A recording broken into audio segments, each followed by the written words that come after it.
Boa noite a todos. Conforme foi dito, né? Nós estamos confiando esta hora em sintonia com Jesus, lembrando algumas questões introdutórias que o mestre falou. A primeira delas, no sentido de que onde dois ou mais se reunissem em nome dele, ele estaria no meio deles. Isso é interessante, então. Nós precisamos do outro para que haja comunhão, para que haja essa conexão. E o próximo tem muito a ver com o nosso tema de hoje. Uma segunda questão de Jesus que podemos evocar, né? É quando Jesus diz que não podeis vigiar comigo uma hora. Estamos confiando esta hora a Jesus em favor, naturalmente, prioritariamente de nós mesmos. E quando Jesus diz, eis que vos dou a paz, né? Vos dou a minha paz. Não vou-la dou como o mundo a dá. O título eu fiquei meio na dúvida sobre como denominá-lo, pelo momento, pela necessidade, e ao mesmo tempo, é óbvio que nós levaremos a questão para um aspecto mais, assim, essencial, psicanalítico. Não é assim, a gente chama de núcleo duro, né? Questão, poderíamos, né? Discutir questões conjunturais, especificamente o que está acontecendo neste grande mundo agora entre países, né? O histórico, as coligações que foram criadas na época, o Pacto de Varsóvia, a questão da OTAN, a discussão de território, o mérito de cada um, o comportamento dos governantes, a ideia grupo dos nativos lá, e tantas coisas, poderia.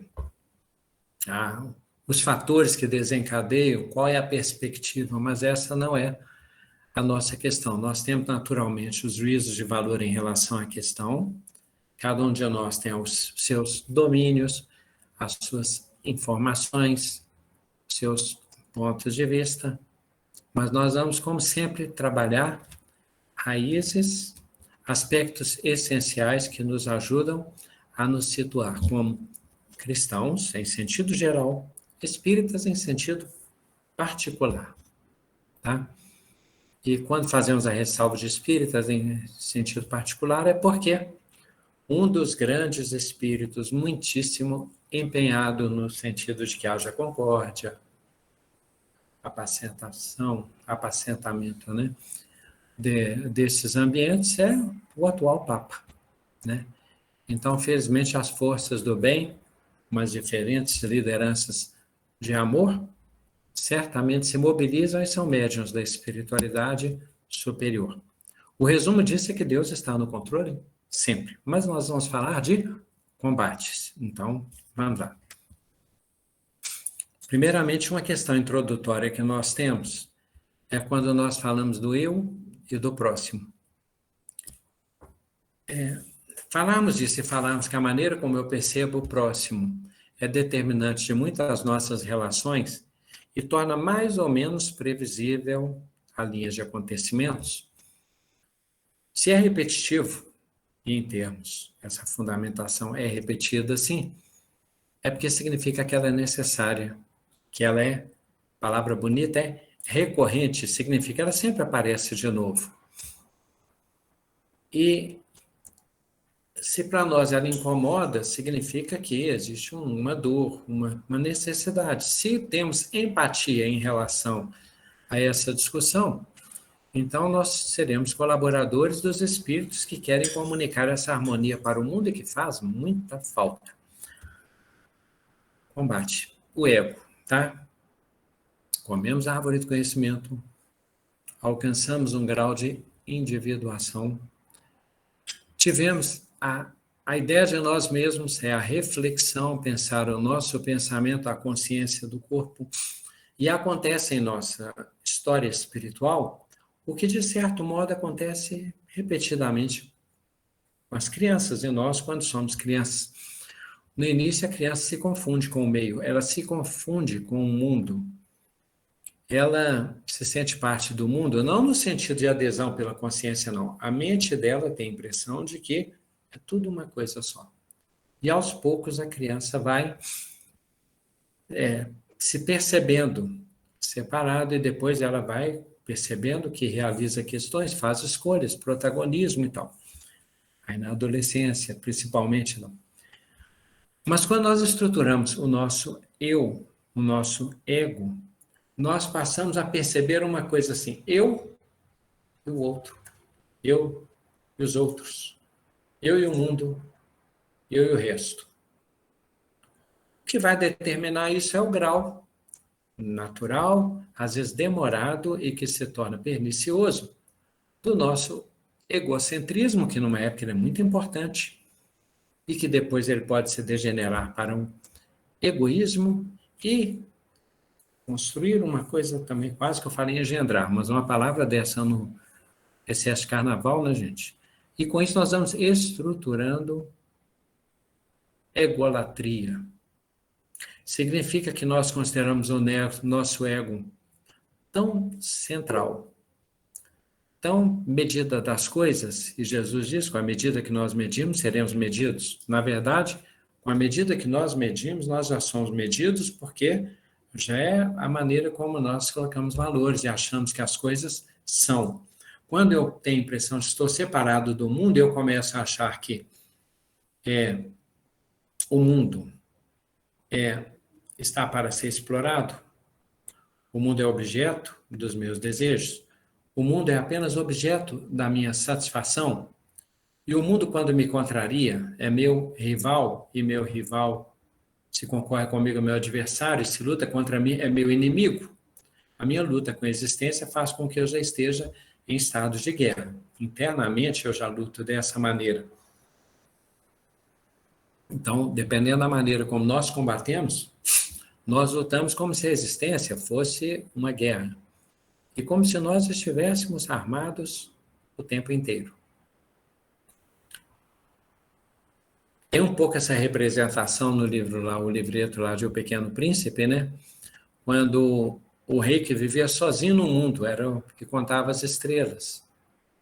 E o rei é interessante, porque quando o príncipezinho aparece, a reação dele é ótima. Ele fala, um súdito, enfim, um súdito. Ele se sentia sozinho,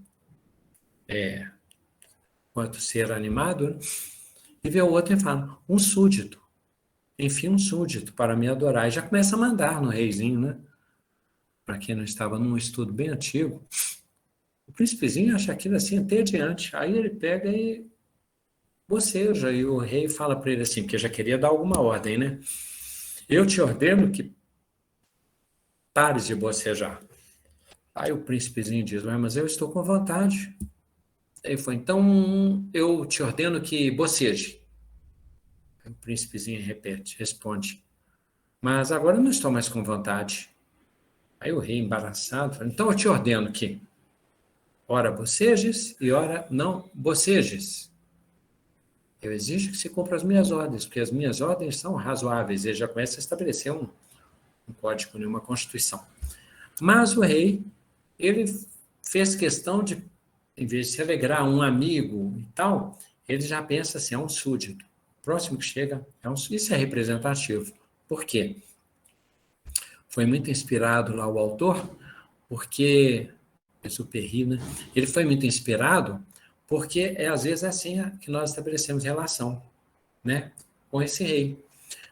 A gente já percebe que as relações vão ficar complicadas, vão ficar meio difíceis, porque se eu começo a imaginar que meu irmão que chegou mais cedo vai ser meu objeto, meu brinquedo, meu escravo.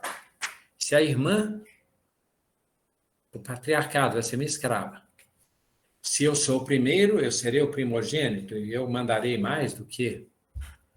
Se eu começo a achar que o outro é mais ou menos alguém que eu possa mandar, porque o rei não queria só ser adorado, ele queria ser obedecido. Ele queria ter essa emoção do faço e cumpra-se. E alguns reis fizeram isso de maneira muito literal. O reizinho nem para nisso, não. Depois ele comenta com o Pequeno Príncipe, né? E ele está contando lá, e fala, mas o que você está fazendo? Eu estou contando as estrelas. Por quê? Porque elas são minhas, para saber quantas estrelas que eu tenho. Mas como assim? Por que elas são suas? Ele falou assim, porque eu tive a ideia primeiro. Mas o que você faz com as suas estrelas? Ele falou assim, eu as conto. Eu conto as estrelas. Aí o príncipezinho comenta com ele assim, olha, eu vim de um mundo, e nesse mundo eu tinha uma flor. E essa minha flor, ela é delicada, então eu cuido dela. Eu quero arrumar uma mordaça, porque se eu arrumar um carneirinho, eu não quero que o carneirinho coma a flor. Eu quero colocar uma mordaça mesmo, para proteger a flor. Eu cuido da flor. Eu, eu arrumo uma mordaça, eu vou aguar, eu quero voltar por causa da minha flor. Eu sou útil à minha flor, mas tu não és útil às tuas estrelas. Quanto conteúdo, né?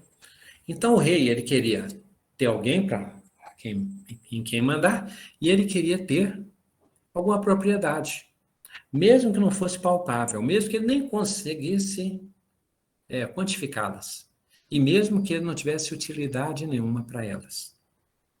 Isso representa, às vezes, a nossa relação do ego, a maneira como nós relacionamos com as pessoas e relacionamos com as coisas. É aquela questão, a gente ganha um brinquedo quando criança, né? Às vezes imagina um foguete, e imagina que chegou a um planeta. Às vezes a gente imagina, vai estabelecer, conhecer extraterrestres, às vezes imagina que vai lutar contra eles, e às vezes imagina que chega ao planeta e quando chega lá descobre muitos tesouros e muitas riquezas, e a gente já começa a pensar o que a gente vai comprar com as riquezas. Às vezes é do ego. Aí nós misturamos a nossa alegria, o nosso ser, o nosso sentido com essa ideia de propriedade e de quantidade. Isso tem a ver?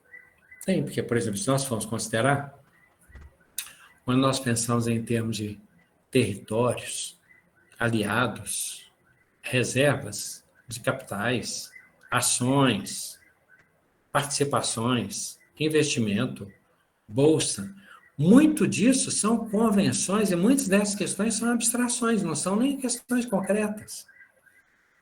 Mas era mais concreto, talvez, quando nós fazíamos troca através do escambo, mercadoria por mercadoria, do que nós imaginarmos que esse lastro, esse título, essa nota promissória, esse título de propriedade, ou questão desse tipo, verdade, né? E nós imaginarmos que estas convenções, né, são importantíssimas para a nossa evolução, que elas são a razão de ser, que elas justificam a disputa e que isto é a medida do nosso ser. Agora imagine quando várias pessoas pensam a mesma coisa sobre as mesmas coisas. Haverá conflito, bem possivelmente. Bem, quando surge o outro, então, uma das questões da nossa interpretação do ego, como nós olhamos esse outro lado, ele é complicado, porque começa que quando eu vejo o outro em condição de estar de frente para mim, eu vejo em situação invertida, né? Eu, às vezes, vejo o contrário. O diferente, às vezes, eu acho como, eu chamo o diferente de errado, anomalia, fora da curva, nomes que significam que eu passo a achar que eu sou o padrão. É uma maneira diferente do que falamos no início. Se eu acho que o ego, o egocentrismo, o egoísmo, a egolatria, a medida das coisas, o senhor, o proprietário, o determinante, o mandatário, o padrão. Agora imagine vários egos com esta mesma ideia, com medidas e lugares diferentes. Historicamente, de maneira mais complicada, mais primitiva, eu quase retransmiti hoje uma palestra que assisti, mas eu evito porque aqui nós somos muito cuidadosos em relação a polarizações. E como o companheiro espírita, André Trigueiro, ele tinha feito essa explanação espírita, né, esse ponto de vista sobre a guerra e tal, eu achei muito interessante, mas eu não surpreenderia o pessoal porque é terceirizar a conversa, sem que seja uma questão familiar igual nós estamos. E às vezes com um lado de concepção, um modo público de se posicionar sobre valores e tal. Então, eu evitei isso para não descaracterizar a nossa conversa. Mas uma das questões que ele comenta lá, né, que é fato, é que isso é da história da humanidade. Tanto a questão de conflito, que já dissemos, quanto essa questão da nossa predominância da força bruta para a ideia de direito. A espiritualidade responde ao livro dos Espíritos. Por que existem as guerras, né? Porque no nosso mundo, não apenas pela sua natureza material, mas pela predominância das nossas questões materiais sobre as questões espirituais. E quando se pergunta se essas guerras elas se perpetuarão ou se elas cessarão, a espiritualidade superior diz que sim, que as guerras elas cessarão quando? Quando o ser humano praticar adequada, sabiamente, a justiça. Hoje, a maneira como nós entendemos justiça é uma maneira muito subjetiva. Significa que nós temos a justiça de uma maneira, às vezes, muito parcial. E existe uma dificuldade muito grande nossa de reconhecermos a necessidade, o direito, a carência, o direito natural, que o direito natural é meio assim, eu posso ter uma propriedade, mas o outro tem o direito natural de morar, de se alimentar, de vestir, de ter saúde. Então, aquela necessidade dele, do ponto de vista da lei divina ou natural, ela se impõe, ela se sobrepõe a esse direito histórico. Eu posso ter tido toda uma história, toda uma construção, toda uma legalidade da minha construção e do que eu acumulei. Mas a justiça divina, ela nos inspira de uma maneira que o que hoje nós chamamos de caridade, com o tempo, será justiça. Será um exercício da lei divina. Bem, mas o tema é combate. Vamos lá. Nós falamos de conta que estamos num tatame, tá? Historicamente, relembrando, desde as cavernas, a nossa luta por território, por alimento, por acasalamento, por objeto, por animal, por qualquer questão nesse sentido, muitas vezes a predominância foi da força. Então, nós temos a predominância da matéria sobre o espírito, os nossos instintos, né, ainda animalizados, muitas vezes prevalecem sobre a nossa razão superior, e a nossa legislação ela é parcial, e muitas vezes ela é uma legislação escrita em favor de quem está dominando. Por isso é que a pegadinha da reencarnação é interessantíssima, porque quando inverte a situação, muitos de nós que armamos essa situação queremos desarmá-la. Aí nós explicamos tudo sobre as dominações e nos mostramos críticos sociais, né, agudos, com detalhamentos assim, com um desvelamento das tramas da dominação, porque nós aqui escrevemos o código de dominação, de conservadorismo. Então, estando do outro lado, nós nos sentimos indignados, porque nós estamos como presas da nossa própria armadilha. Então, nós queremos desarmar a armadilha, porque agora nós é que somos dominados. Por isso, a reencarnação acaba sendo importante também. Muitos que defendem a liberdade, a libertação, né, fazem isso porque, na condição de oprimidos, né, ele sofre aquilo que ele fez sofrer. E aí ele quer terminar com esse encadeamento, essa karma, né, essa cadeia de dominação. Bem, mas do ponto de vista do combate, olha algumas possibilidades nós temos. Vamos imaginar que boa pergunta. Será que deveria, Sirlene? Estamos no tatame do mundo. Quais são algumas possibilidades perante uma situação de confronto potencial? Sejamos concretos, porque senão o pessoal vai arrepender de ter vindo. Primeira possibilidade numa luta: agredir. Imaginemos lá os samurais, tá? No tatame, nós estamos falando do combate, que seja com regra ou desregradamente, mas alguém pega e parte para a agressão. Pega a espada e agride. Toma a primeira iniciativa. Avança. Do outro lado, né, a pessoa que está sendo atacada, ou então o ofensor. O que ele pode fazer? Ele pode lutar. Então, nós temos uma agressão contra outra agressão, tá? Nós temos uma luta ostensiva. Tem outra possibilidade? Alguém agride, porque para começar, alguém tem que começar, né? Para começar, alguém tem que começar, é ótimo. Alguém inicia, deflagra. Aí outra pessoa não vai para a luta, mas ela é ferida, ela é ofendida, ela é perturbada, ela defende alguém. Bem, aí ela parte para o revide. O revide pode ser uma legítima defesa, a pessoa defende, atacando, ou então o revide pode ser uma desforra, uma vingança, meio assim, sofreu, farei sofrer. E às vezes eu faço com que o outro sofra mais do que ele fez sofrer. Então, o revide, ele já vai com uma carga de sentimento em que alguém me fez o mal e eu farei com que ele sofra o mal. E como falei, às vezes eu vou com a medida mais desproporcional, né, do que aquele que ele me atacou. Pode ser menos também, e o outro pode sentir tanto, pode sentir até mais dor do que o pouco que eu fiz, do que a dor que eu senti com o muito que ele me fez, né? Não tem como medir isso, porque cada pessoa também tem sua resistência maior ou menor para o tipo de dor. Tem uma outra possibilidade na luta, né? De a pessoa simplesmente se defender. Então, a pessoa está atacando, o outro está com o escudo, ou então se resguardando, ou então guardando a distância, ou amortecendo, ou retendo o golpe. A espada ele retém, com a espada lá ele procura reter, e ele simplesmente procura defender sem atacar, até que o outro se canse, desista, perceba que você está se defendendo, mas não está atacando, a raiva do outro passe, ele canse, vai procurar outro para poder brigar.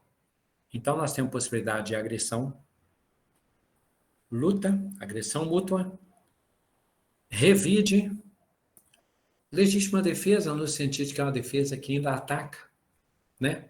Uma defesa ostensiva, a pessoa simplesmente evita ser agredida, não agride. Precaução, né? Aquela pessoa que ela nem chega a lutar, nem chega a se defender, mas quer ter uma imponência. Aí alguns ditados terrenos, né? Terráqueos, precisam talvez com o tempo ser revistos, analisados, abolidos. Alguém disse uma vez assim: se queres a paz, prepara-te para a guerra. É uma receita que dá certo em uns casos, mas que não dá certo em vários outros, né? Gandhi diz que olho por olho cegará o mundo. Gandhi era pela não violência. Mas vamos imaginar que a pessoa faça isso então. Ela procura se resguardar, se proteger, e ela faz várias coisas. Ela pode construir muro para se defender. Ela pode ter uma guarda protetora, né? Que acontece até algumas colônias espirituais, simplesmente pela questão de impor respeito. Jesus fala isso quando ele diz assim, sede simples como as pombas e prudentes como as serpentes. Tem aquele companheiro oriental lá que, uma vez contamos o caso, para quem não estava, é uma fábula, né, segundo a qual uma cobra atemorizava os caminheiros lá e tal, e se impunha e era tida por malfeitora, até que um sábio passou por lá, soube da fama da cobra e conversou com ela, que é fábula, né, gente? Fábula, os animais conversam. Aí esse companheiro pegou e falou com a cobra: olha, você está se comportando muito mal, igual Francisco de Assis falou com o lobo de Gúbel lá. Mas você sabe, falou com a cobra, você fica assim, você vai ter inimigos, as pessoas querem matar você, as pessoas detestam você, você não tem amigos e tal. E insistiu tanto nisto, foi o Purificador Obreiros da Vida Eterna. Bem lembrado, eu não lembrava de qual obra que era. Mas essa cobra, ela pegou e se regenerou, e se converteu, dizem isso. Ela pegou e quis ficar amiga de todo mundo, né? Ficava balançando o rabicho lá e tal, e chegava lá. Passou um tempo, o sábio passou de novo lá pelo lugar e procurou saber da cobra. E se é que ela aparecia pouco, ela ficava só escondida, ficava só nas tocas, né? Aí tentou entender por quê, né? Ele tentou entender o que estava acontecendo, conversou com a cobra. Ela falou: não, você complicou a minha vida toda. Eu falei: porque eu achei que ia ter amigos e agora as pessoas estão me maltratando. As crianças, eles não têm medo de mim, eles me batem, eles jogam pedra e tal, e eu não quero fazer mal mais, quero fazer só o bem, mas agora eu fico desse jeito, só fica escondido e machucado. Aí ele falou: mas por que você fez isso? Eu falei: não, você que falou para eu não fazer isso, para eu não ficar fazendo mal, atacando as pessoas. Aí o mestre oriental falou para ela assim: eu disse para você não fazer o mal às pessoas. Eu não disse para você não mostrar os dentes. Então, tem essa filosofia possível também, o da precaução, que é um tipo de defesa, uma maneira de guardar a distância, né? É aquilo que às vezes acontece. Já aconteceu comigo. Você está caminhando num lugar e vem uma pessoa estranha. Já aconteceu algumas vezes. E a gente não sabe da intenção da pessoa. Aí você faz o que? Alguns animais a gente sabe disso. O animal, alguns deles, eles percebem quando você tem medo, né? Eu já fiquei esperando no terreiro, quando eu atravessava o terreiro, porque um galo cresceu lá para cima, ele ficou lá e eu fui pronto, ele já percebeu, ele ficou lá, eu fiquei esperando alguém saber que eu tinha chegado para entrar na casa. Faz muitos anos, tá? Talvez eu fizesse de novo. Mas aí o galo pegou e dominou a minha mente. Acontece. Verdade. As técnicas animais, finge de morto, camufla. Mas então é verdade, um cão, às vezes, ele está ali na rua, passou ali, você percebeu que você tem medo, ele resolve prevalecer. Também acontece. Às vezes a gente está caminhando, vê que a pessoa é estranha, você pega e firma o olhar, e você caminha. Você não está com uma ideia de agressividade, de confronto, não. Mas você simplesmente segue seu caminho. E nesse caminho você faz uma coisa que Gandhi fazia. Né? As pessoas queriam que ele atravessasse a rua, ele falou assim: eu não sou raça inferior, eu sou irmão, vou caminhar normalmente, andava pela calçada. Porque na visão de Gandhi era o direito natural as pessoas estarem ali naquela calçada. Então, uma possibilidade é a precaução. Tem uma outra possibilidade, aí é dos cristãos, agora entramos mais na nossa seara, né? É a abstenção. O cristão simplesmente, no tatame, ele não vai estar. Ele vai estar no mundo, mas ele não vai estar lutando, ele não vai estar com armas. Então, ele não vai agredir, não vai lutar, não vai revidar, não vai usar arma com precaução, não vai se impor mostrando arma, ele simplesmente vai se abster. Eu estou falando dos discípulos. E nós temos a categoria mais extrema ainda que falaremos no final, tá? Então, essas são algumas possibilidades de combate. Isso aqui simboliza um pouco a maneira como nós vivemos. Às vezes, alguns de nós, vamos imaginar e refletir, às vezes nós já vivemos agressivamente. Numa situação de trânsito, de comércio, de consumo, de troca, de serviço, de oportunidade, de novo ambiente, de conhecer alguém, às vezes a gente já lida com uma situação, a gente já vai em riste. Nós já estamos armados. E a maneira como estamos armados, nós já criamos predisposições através das quais nós já somos agressivos, somos territoriais. Às vezes alguém já entra no emprego pensando em ser chefe, e a maneira como a ideia de ser chefe já é territorial, já é do instinto animal, já é a prevalência da força, já é a exibição das qualidades, já é agir com ideia de superioridade terrena, hierárquica, nós estamos falando de superioridade moral. Às vezes fazemos isso. Às vezes nós já vamos para aquela situação, olha, se fizer o mal, caçou, achou, tomou, bateu, levou. Então eu já vou para a luta. E se eu vivo assim, vamos imaginar o corpo espiritual, o perispírito, eu já estou armado. Estar aqui ou estar num país guerrilheiro é uma questão de conexão e de sintonia.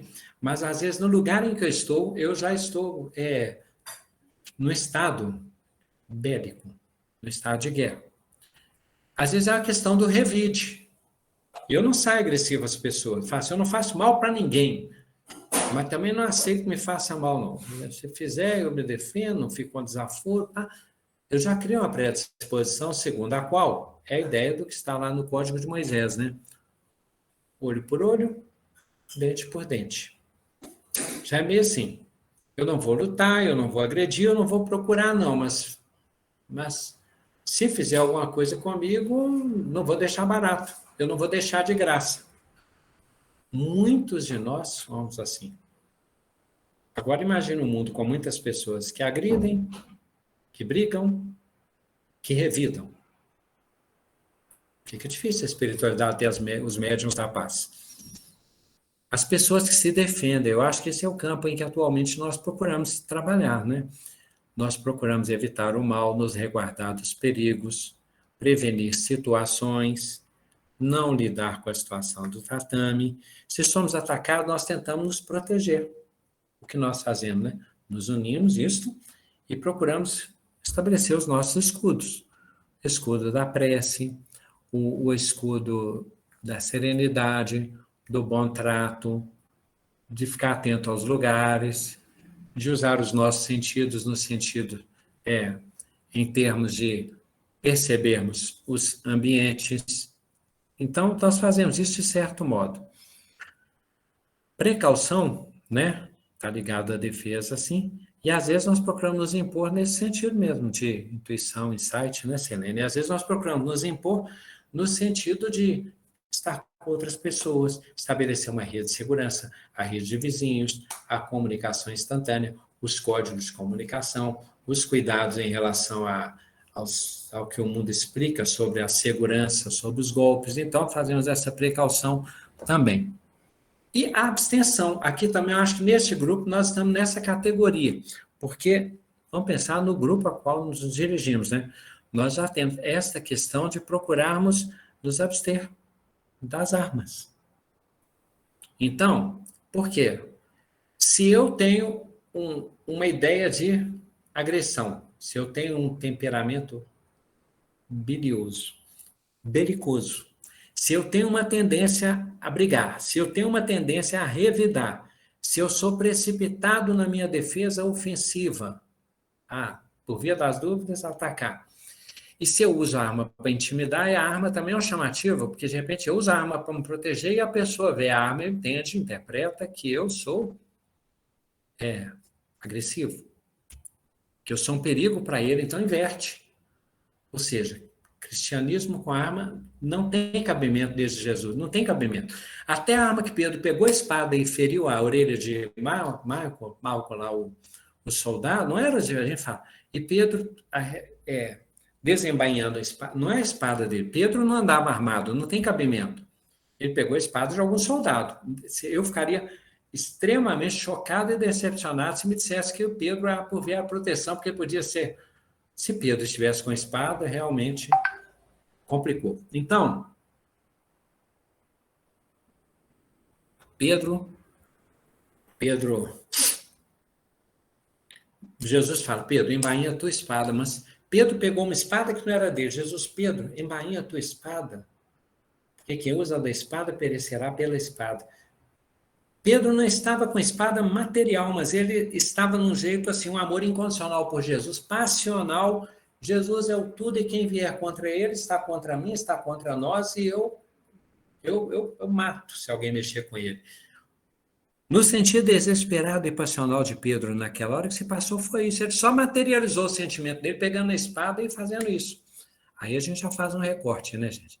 Quem de nós que estamos aqui no Brasil vai dizer que se estivéssemos nesse país de guerra, na condição de civil, atacado, nós talvez não descobríssemos em nós o lobo, né? O homem velho. Quem garante que nós não pegaríamos uma espada, um coquetel, não faríamos uma armadilha, não fazíamos, não sabemos. Aí fala, mas é da defesa natural do direito da família, da casa. Não dá nem para a gente julgar isso, porque nós estamos lá. O que estamos dizendo é que a espiritualidade precisa de médiuns de paz. Os médiuns de paz que quiserem se espelhar numa referência excelente, tem Chico Xavier, tem esse Papa, tem Madre Teresa de Calcutá, tem Bezerra de Menezes, tem Gandhi, tem outros, mas só para a gente ter uma noção, tá? Então, quando nós pressupomos que estaremos com uma arma, não tem um sentido lógico de uma arma que não seja matar. Ferir ou matar. Não tem sentido. A gente pode usar um pretexto diferente. O caçador, matar. Abominável para mim, quanto, nesse caso, que é complicado a ideia. Né? Praticar tiro. Complicado, quer acertar alguma coisa, o que está lá no alvo, o que está desenhado, para que vai usar? Tem tanta coisa, tem tanto desafio, tem tanto jogo de habilidade, tem tanto jogo de conjunção, tem tanto desafio de enigma, tem tanto quebra-cabeça, tem tanta questão lúdica na pedagogia no mundo para ocupar as mentes que tiverem essa compulsão, que nós podemos fazer qualquer coisa que não faça esse malefício. Mas tudo bem não, entenderam, né? Predisposição. Bem, quando eu tenho predisposição, eu acho que o outro é concorrente, o outro é adversário, o outro é inimigo, o outro é incômodo, o outro é um espaçoso, o outro é provocativo, o outro está me chamando para o duelo, o outro me desafia, o outro vai me agredir, o outro vai me matar, o outro prejudicou meu amigo, vai dar problema. E isso se mostra predisposição quando nós temos a tendência beligerante, se mostra inclusive na nossa maneira de percebermos o outro, que às vezes pela aparência nós percebemos isso. Quando nós entramos em umas linguagens assim, linguagem mostra muito do nosso pensamento, da nossa adesão cultural, né? Quando eu digo assim, eu não sei porque eu não consigo nem olhar para a cara dessa pessoa, a TV é boa para isso, o jornalismo é bom para a gente testar esse nosso termômetro, o nosso termostato, se ele liga logo. Assim, eu não aguento nem olhar para a cara daquele sujeito, aquela mulher ela aparece ali, ó. Se parecer falando, eu mudo de canal, eu tiro o volume na hora. Se eu não aguento olhar para uma criatura, eu estou dizendo quase que eu vou avançar nela. Se eu digo assim, eu não dou conta nem de escutar, a voz dessa pessoa me irrita. Gente, olha, no lugar que nós estamos, se nós chegamos a esse ponto, imagina um lugar complicado. A voz dessa pessoa me incomoda. O jeito de falar, não consigo. Eu nem sei o que ele está falando, mas eu já discordo. Né? Referência. Referência é rótulo, né? Quando a gente imagina assim, peruano, cubano, argentino, alemão, aí vem alemão, nazismo, argentino, debochado. É complicado, isso é típico rótulo, porque quem conhece as pessoas vai perceber essa diversidade em todos os países com uma diferença. É tão óbvio falar isso para o espírita, graças a Deus, acho que você já faz esse processamento tão natural que eu não vou me demorar nisso, não. Mas o principal, assim, nós podemos ter matrizes culturais, lugares históricos e tal. Agora, não tem sentido rotular, generalizar, e quando nós fazemos isso, pode saber, nós estamos falando que o outro está errado e que eu estou certo, que eu sou a medida das coisas. Lembra no início? Eu sou a medida, o padrão, a certeza, e o outro é o erro. É o que sai da curva, é o fora do padrão, é o sinistro. Complicado. Às vezes eu não vou com uma pessoa pelo modo como ela se veste. Eu me sinto ofendido com isso. Não, porque a pessoa chegou lá, todo mundo olhou na hora, mas a energia que essa pessoa deve ter recebido, pelo modo de vestir, tá? Por o gesto, né? A maneira como a pessoa se comporta, a conduta, a atitude, narcisismo, sim, verdade. Muito bem, Freud. Então, às vezes é a conduta da pessoa, e aí é complicado também, né? Porque a pessoa traz uma esteira de formação de hábitos, de costumes. Aí a gente lida com um companheiro que é um índio, um companheiro lá do Oriente Médio, um vai ajoelhar de um jeito, o outro vai entrar descalço, o outro vai comer com a mão, o outro vai...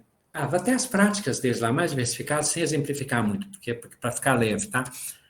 E às vezes eu me ofendo com a conduta, eu não suporto aquela pessoa porque ela faz isso, sem tentar entender como essa pessoa é, como ela sente alegria, qual era o status na sociedade dela, qual que era o pertencimento naquele grupo, e eu faço estranhamento. Então, mesmo o espírito da época de Jesus lá, que um é gentio, o outro é samaritano, o outro é fariseu, o outro é publicano, o outro é coletor de impostos, o outro é prostituta, o outro é amaldiçoado porque ele pecou, então alguma das antepassadas dele, ele pecou em geração porque algum antepassado desonrou e desgostou a Deus por conduta, às vezes por valores e às vezes por gosto. No sentido do gosto, vamos exemplificar, né? Questões concretas. Nasceu onde? Nazaré. Tem alguma coisa boa de Nazaré? Aqui, me fala uma coisa. Você torce para que time? Já é típica questão de tentar fortalecer um gueto ou então criar uma confusão. Você torce para que time? Não vou falar os daqui não, para não ter confusão. Vamos mais longe, né? Um vira e fala assim, eu torço para... Você vira, eu sei, para o Betis. Pronto. Atenas ou Roma, né? Exatamente. É Grécia ou Roma. Então, ali já tem um espírito de divisão, já é uma coisa assim, quem não está por mim está contra mim, né? E aí eu vou formando o grupo, agremiação, instituindo isto. Se dois ou mais estão unidos, eu estou no meio deles, uma causa também é assim. Dois se unem, três formam uma agremiação e aquilo vai se retroalimentando. É o princípio da onda, né? Vai gerando força. Aí, quando nós escolhemos a onda do bem, as instituições de caridade, de esclarecimento, de educação, de amparo, de auxílio, tá? De promoção social, ótimo. Mas quando eu crio uma onda de prejuízo, de dano, de rótulo, de estigma, de exclusão, de subordinação, de escravização, de expropriação, gente, vai dar problema. Agora ou depois.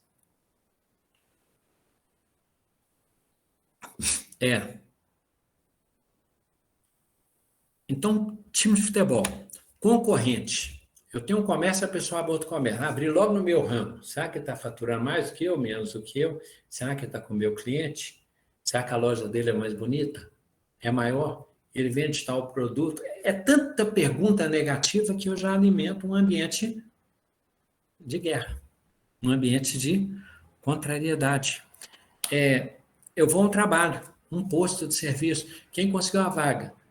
Recebe mais, recebe menos, trabalha mais, fica quantas horas, fica quanto tempo na hora de café, come demais, veste direitinho, é amigo do chefe, brinca muito, conversa, fica produzindo, fica muito tempo no banheiro, dá problema. Se é no estudo, né? Quem foi bem na prova, quem foi mal, aquilo ali parece inerte, esse aqui vai bem, o outro é concurso, aí você entrou, uma vaga já era. É concorrência. Irmão, né? Cuidou bem, elogiou meu irmão, elogiou mais, gosta mais dele. Isso aconteceu com Caim e Abel, aconteceu com Esaú e Jacó. Então, com Benjamim lá, né? José do Egito. A pessoa cuida melhor dele, gosta mais desse outro. Esse aqui é favorecido. Dá problema. Dentro desse ambiente todo, que já é inflamável, que já é desafiador, vamos imaginar. Crítica aleatória. Não é bala perdida? Jogar uma crítica assim que vai pegar em alguém. Jogar um rótulo que vai pegar em alguém. Jogar um estigma que vai acertar alguém. Não é uma maneira de usar uma arma. As minhas concupiscências, André Luiz, quando anda num lugar e por onde os espíritos andavam, uns afundavam, outros não. Por quê? Porque ele tinha débito naquela área. Então, a concupiscência, o aspecto moral que eu não alcanço, o defeito que eu mantenho, coloca no mundo uma areia movediça, né? Aquele ódio que é retroalimentado, aquele incômodo com aquela pessoa, com aquele segmento, com aquele acontecimento e tal, aquilo que fica retroalimentado não são campos minados que nós temos, e de vez em quando uma bomba estoura em alguém, em grupo. O que estamos dizendo? O tempo todo nós estamos optando entre um estado de combate, de guerra, e um estado de paz, uma condição de paz. Nós vamos chegar em Jesus, vai dar tempo, apesar do tempo estar terminando, o tempo está terminando, né? Puxar um pino de uma granada, quando eu pego o ponto fraco de alguém, eu não faço isso. Blindados e aviões é uma pessoa que tem condição superior e o outro está na condição inferior, quer dizer, ele é inatingível, parece que ele é invulnerável. Ele joga de cima ou então ele está protegido de um jeito que é inacessível e ele faz mal para quem está fora. Às vezes, nossas relações superiores e inferiores não são assim. Submarino, né? Não é aquele mal que se faz anonimamente, que a pessoa, no fundo da água lá, faz um mal qualquer, o mal aparece de repente, a gente nem sabe de onde veio, nem sabia daquele mal iminente. E nós ficamos não só com um time de futebol, com concorrente, com cidade. Menina, né? aquela questão de algumas culturas, na época de Jesus lá, né? E deu à luz um varão, como se naquela lógica patriarcal, ser menino. E acontece em alguns países, né? É como se fosse uma sorte maior. Por isso é que tem que ter reencarnação. Por isso que ela é importantíssima. Se nós não entendemos por bem, naturalmente nós entenderemos pelo aprendizado, né? Quando ele fala assim, eu senti na carne, né? Parece até que estão falando de reencarnação. As linguagens, né? De novo, futebol. A gente já fala na linguagem assim, ó, que o time contratou um matador. Matador, para quem não sabe, é um cara que faz muito gol. Não, que é jogador monstro. Amassou o adversário. Não, o cara deu uma pedrada lá da intermediária, deu um tiro, né? Nossa, um cara matou a jogada, fuzilou o goleiro, soltou uma bomba. Tudo isso é inspirado nesse tipo de ideário. O principal nós nos apercebendo e notando que essas questões, o nome bonito é perpassa, né? Mas é complicado, que as nossas linguagens às vezes trazem isso. Qual é o desafio? De cada vez nós consagrarmos, inclusive linguagem, não tem que ser pedante, tem que ser chato, não. O próprio, tem uma área da educação, parâmetros curriculares nacionais, que fala que o poliglota é aquele que fala todas as línguas com a sua língua. Paulo, faço-me fraco para ganhar os fracos e forte para ganhar os fortes, a fim de ganhar alguns. Então, Paulo fazia esse manejo. Isso é importantíssimo, isso é rico para conversar nos grupos, para ter pertencimento, para conseguir chegar até as comunidades, para se fazer entendido. Só que com esse critério, com essa clareza de que precisamos o tempo todo nos precaver. Bem, agora chega a questão de Jesus, com o tempinho que temos. Vamos lá. Quando Jesus entra com a questão da revelação do Sermão do Monte, que é o suprassumo, é o máximo, a essência mais poderosa, as sementes mais divinas, para mim são as bem-aventuranças, nós vamos pegar o Sermão do Monte. Quando Jesus fala questões do tipo, já falamos, Pedro, embainha tua espada, porque aquele que usa da espada perecerá pela espada. Quando Jesus disse, não resistais ao mal. Não, mas isso é que nós vamos falar, mas tem jeito de se defender. Tem as muralhas, a cobra que você falou, que ela acaba mostrando os dentes. Tem a questão de, senão o bem seria massacrado. Tudo isso é fato. Para quem der conta do Sermão do Monte, muitos já não andavam com ele. Dura esse discurso, quem não pode ouvir? Então, concentre-se num convertido, quando já estava muito adulto lá, Gandhi. Porque o que ele fala é que ele ia pela absoluta não violência. Aí nós vamos chegar no outro grau. Lembra que nós falamos? Tem o que agride, tem o estado de luta, tem o revide, tem a defesa, a precaução, a abstenção em relação a armas e tem o grau máximo de que não falamos. É o do martírio. Essa é a máxima cristã. Esta é a marca dos apóstolos. Eles chegaram à situação de fazerem o bem, sofrerem o mal, não revidarem. Se eu bater numa face, não oferece lhe a outra. Se obrigar a andar 1 milha, anda com ele 2 milhas. A quem tira o que é teu, não tornas a pedir. Se tirar o teu manto, não negues nem a túnica. Então, orar pelos nossos inimigos é fazer bem aos que nos odeiam. Então, Jesus é claríssimo no sentido das máximas. O campo do martírio é quando nós já não estabelecemos resistência no sentido do mal, no sentido da arma, no sentido das barreiras, praticamos o bem e mesmo que o mal nos moleste, nós desejamos o bem àquelas criaturas, que foi o que Jesus fez e que foi o que Estevão fez. Jesus exemplifica a sua máxima sendo crucificado e dizendo o quê? Pai, não imputes a eles esse mal, porque eles não sabem o que fazem. Eles sabiam o que sabiam, mas era da cultura. Era uma crença falaciosa de que Jesus estava merecendo aquilo, e eles não tinham proporção do que estavam fazendo com quem. E o absurdo, a profecia se cumpriu. O pastor será ferido e as suas ovelhas se dispersarão. Não se cumpriu absolutamente, porque João, evangelista, venceu o carro e foi ficar lá, pertinho da cruz, junto com Maria, mostrando que é possível esse protagonismo do livre-arbítrio. Bem, Então, o martírio é quando nós conseguimos fazer o bem, sermos da paz incondicionalmente.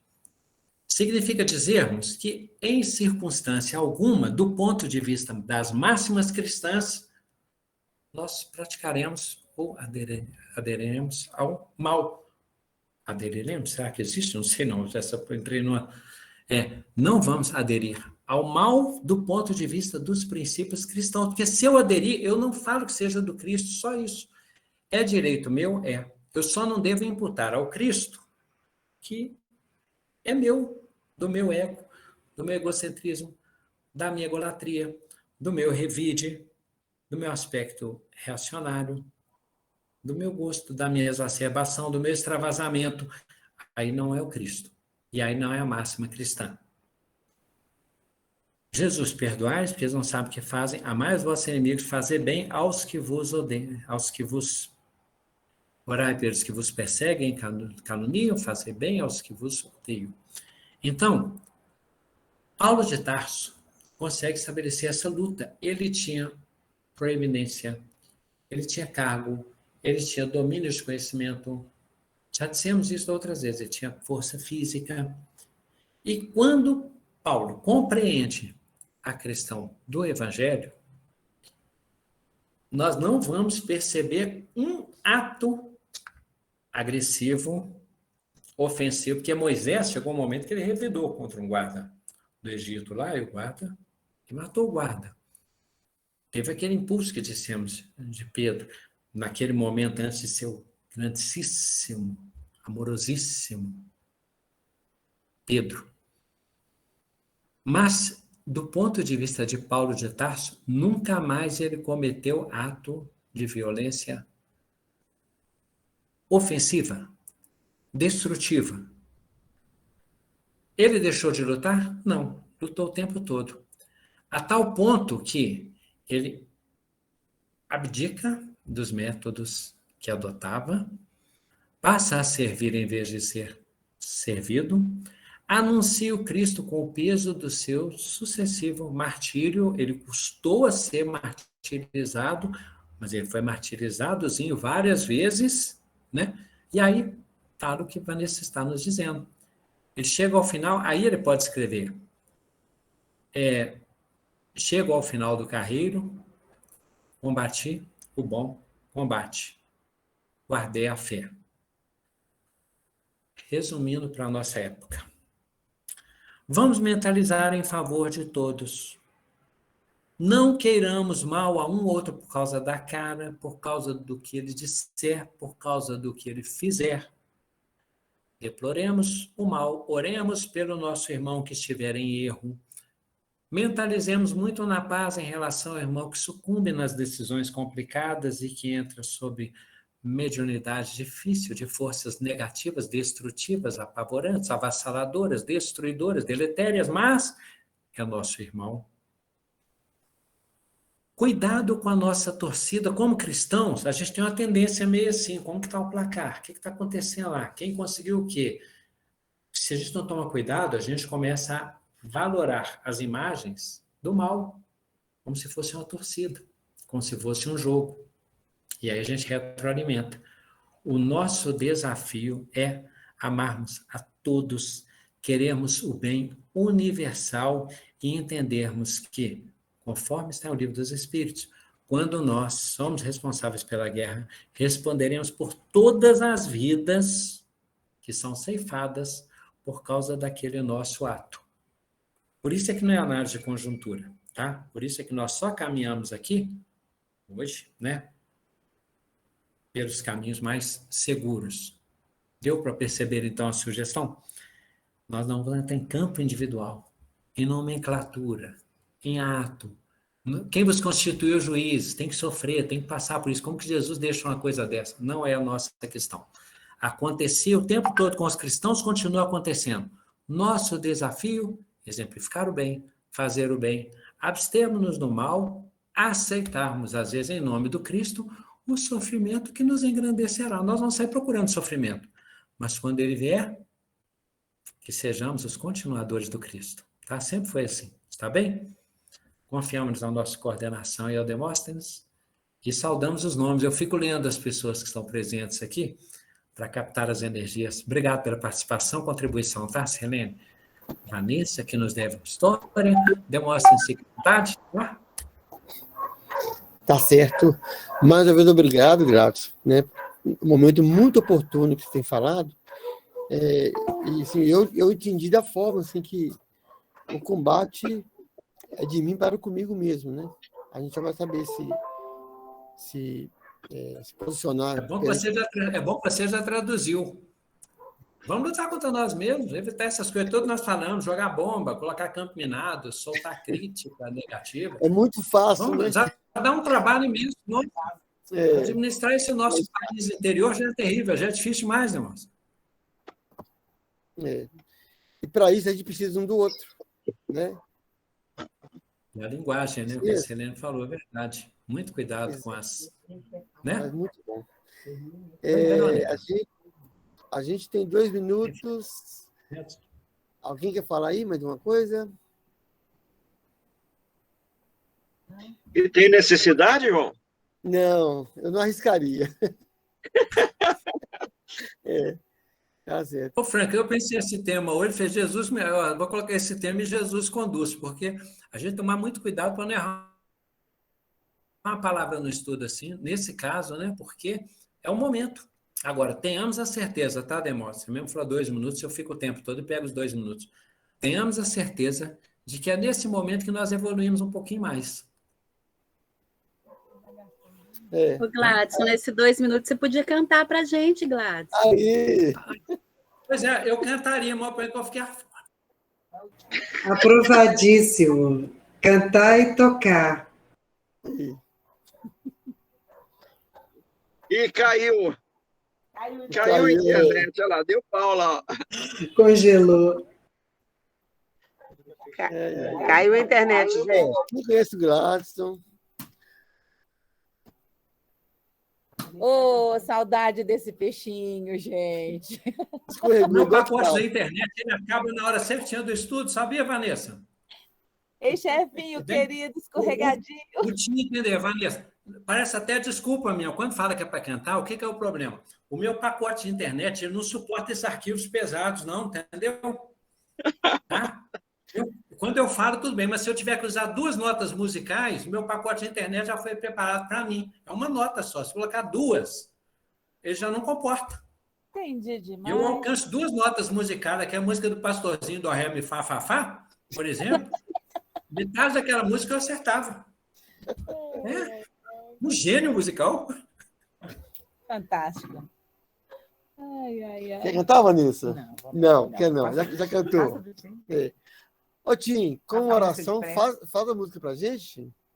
Deu só um negócio. Lembra que eu falei que revide é uma coisa muito feia? Eu só estou lembrando que a Vanessa deve uma história. Agora já parei, ó. Parei, se conectar. Vai lá, Tim. Como é que é? Vanessa deve Ok. Vamos lá, então. Oferece, o Tim vai trazer pra gente almoço, né, Tim?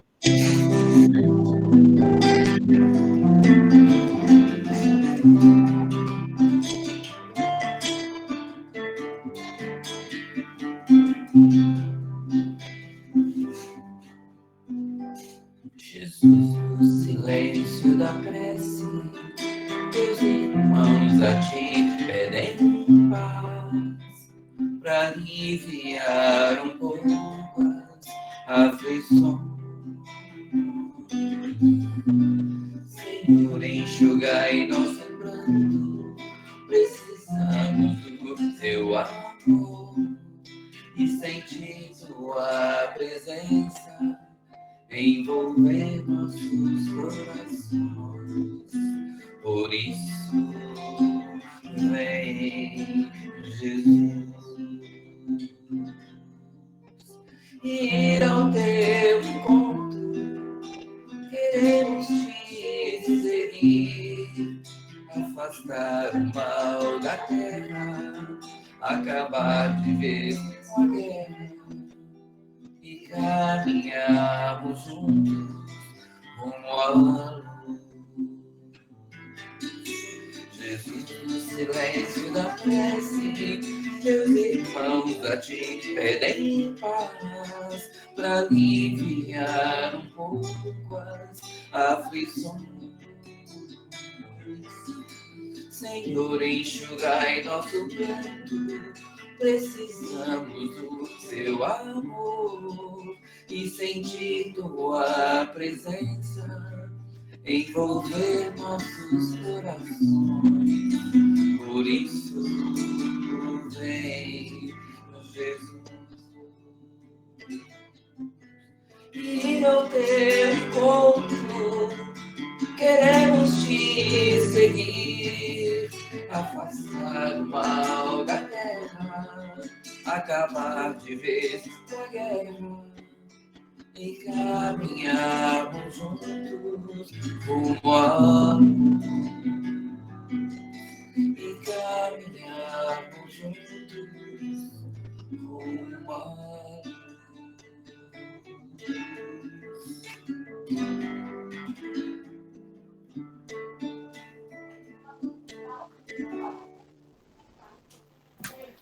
Obrigado, Tim. Agora foi fundo no coração, viu? Eita! Abraço, turma. Até semana que vem. Até mais. Tchau, tchau, Magali. Tchau, pessoal. Obrigada. Boa noite. Beijo, até semana que vem. Tchau. Tchau, Kátia. Gratidão. Beijo, obrigada. Valeu. Valeu, Aires. Bacana. Ei, Kátia. Vem. Ei, Tim. A Tudo Wesley, bem? Amorim ali. Saudade de você. Também, muito. A Silmane. Falou, mestre. Tchau, até mais. Falou, Bertinho. Boa noite. Tá aprendendo, hein? Tá aprendendo. Mais um século. Até mais. Tchau, Amorim, meu amigo, meu vizinho. É, Amorim. Tchau, Amorim. Tchau, turma. Tchau, gente. Boa noite. Tchau. Fiquem com Deus todos. Beijos. Tchau.